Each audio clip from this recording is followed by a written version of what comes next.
আসসালামু আলাইকুম। কাকার নাম কি? মোহাম্মদ আইব আলী নিকারি। একটু জোরে কন।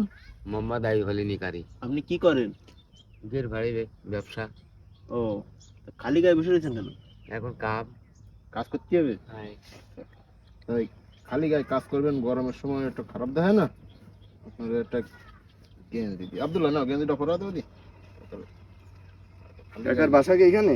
ওই আর এই এই ও। দুপুরে আমার বাসার পাড়ায় বই। এই দাঁড়ান, আপনার গেঞ্জিটা পরা আছে। দাঁড়ান দাঁড়ান দাঁড়ান দাঁড়ান। পিছনে হ্যাঁ হ্যাঁ, পিছনে পিছনে। আর দিয়ে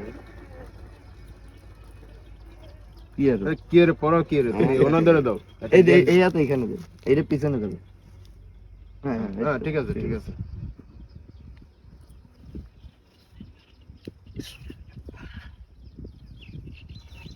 বুঝেছ? হ্যাঁ হ্যাঁ, কাকারে নিয়ে আগে একটু একটু ভুললে দিয়ে দাঁড়ান দিদি। হ্যাঁ পিছনের দৃশ্যটা পুরোই বাংলাদেশ। ঠিক আছে। আচ্ছা এই করি এটা। হ্যাঁ ওই হইছে। ঠিক আছে কাকা। হুম। ভালো খুশি যায় না? খুশি।